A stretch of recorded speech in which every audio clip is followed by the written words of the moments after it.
Este sí es el verdadero desafío. Ese es el verdadero reto y donde en realidad reside la verdadera dificultad. Querido amigo, amiga, hoy nos detenemos en un versículo que ha marcado la historia de la iglesia desde sus primeros días. Hechos, capítulo 2, versículo 4. La escritura dice: y fueron todos llenos del Espíritu Santo y comenzaron ellos a hablar en otras lenguas según el Espíritu les daba que hablasen. Muchos de nosotros hemos buscado con anhelo ese momento de ser llenos del Espíritu Santo y de entrar en su presencia. Nos reunimos en adoración, oramos con fervor, buscamos esa experiencia que nos hace sentir su poder sobrenatural y su amor incomprensible. Y es bueno, y en realidad es mucho más que bueno, es excelente, es lo que Dios ha prometido a cada uno de sus hijos, tú y yo. Pero hoy quiero hablarte de algo mucho más profundo. El verdadero desafío no es llegar a la presencia del Espíritu Santo, sino que el verdadero desafío es quedarnos en ella para siempre. Recuerda muy bien que el acceso a la presencia del Espíritu Santo está abierto. Debemos entender que Dios ha abierto el camino para que entremos en su presencia. En los tiempos antiguos, en la antigüedad, Antiguo Testamento, solo el sumo sacerdote podía entrar al lugar santísimo y solo una vez al año. Pero gracias a la muerte y resurrección de Jesús y su sangre derramada en la cruz, el velo del templo se rasgó en dos, en Marcos 15:38. Y de ahí salió la presencia del Espíritu Santo, que estaba encerrada en el templo o se habitaba en el templo, pero solo su presencia salió cuando Jesús murió y resucitó.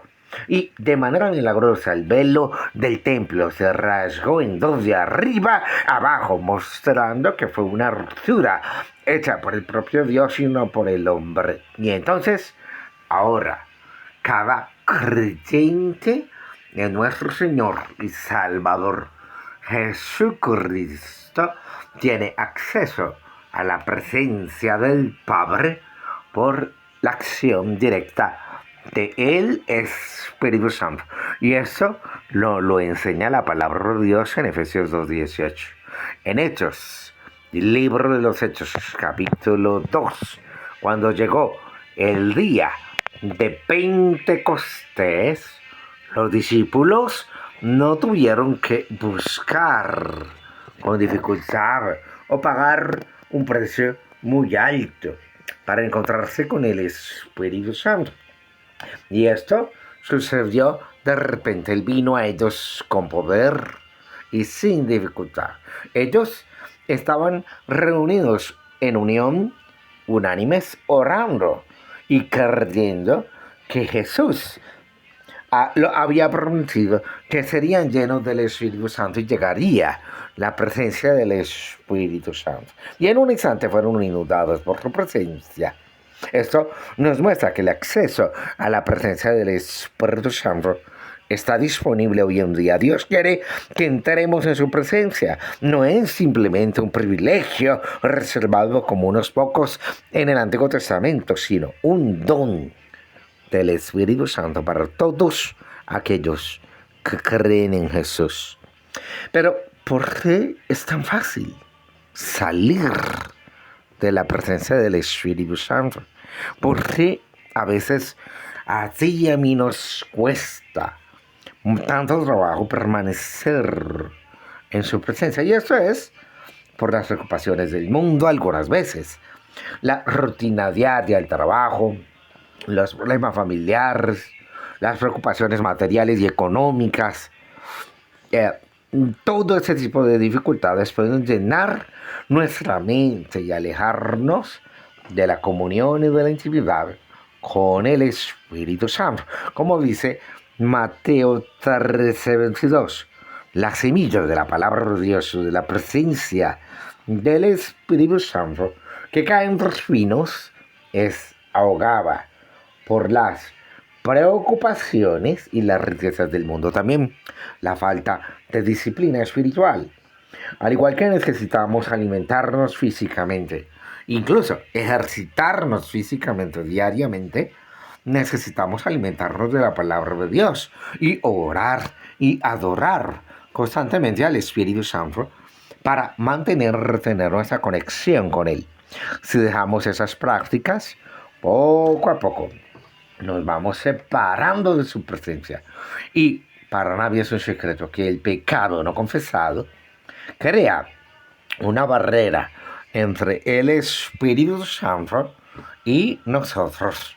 Isaías 59:2 dice que esa barrera es real, en realidad es lo que a la mayoría de nosotros nos aleja de su presencia. Pero, ¿qué podemos hacer? ¿Cuáles son los pasos prácticos a dar para permanecer en la presencia del Espíritu Santo más tiempo, o por lo menos todo el tiempo posible? Número 1, necesitamos mantener y retener una actitud constante, continua, permanente, diaria, todo el tiempo, actitud de adoración, de exaltación, de comunión, de expresar al Espíritu Santo nuestro amor. La verdadera adoración no es cantar solamente.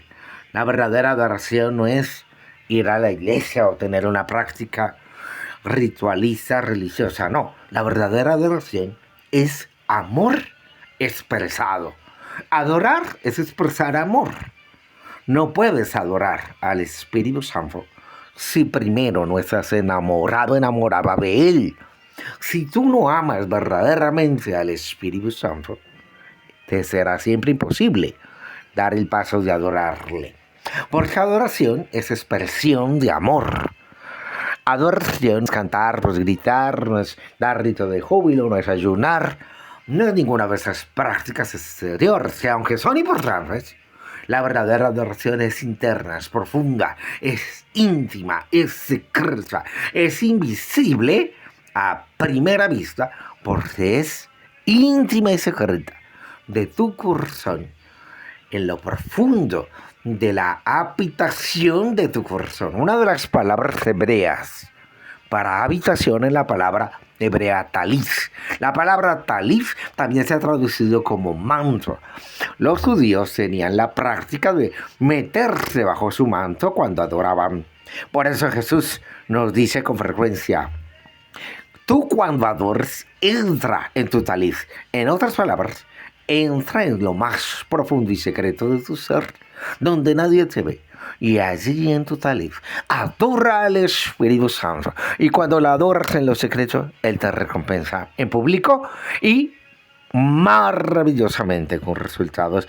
También es importante meditar en su palabra diariamente. La Biblia es la voz del Espíritu Santo para ti, para mí, aquí ahora. Cuando leemos y meditamos en la palabra de Dios, la Biblia, el Espíritu Santo las aplica a nuestra vida y nos ayuda a mantenernos en el camino correcto. También es indispensable vivir una vida de obediencia. El Espíritu Santo nos guía a hacer su voluntad cuando obedecemos sus enseñanzas y obedecemos rápidamente los impulsos que el Espíritu Santo pone en nuestro corazón y en nuestro espíritu, y entonces nuestra relación con Él cada día se fortalece y nos será más fácil permanecer en su presencia. Pero también es indispensable practicar la oración en lenguas constantemente. Primera de Tesalonicenses 5:17 dice: oren sin cesar. Esto no significa estar de rodillas todo el tiempo, 24 horas al día, sino mantener una conversación continua con el Espíritu Santo en lenguas. Mientras oras en lengua, le estás contando tus alegrías, tus tristezas, tus preocupaciones, le estás agradeciendo por la victoria y estás garantizando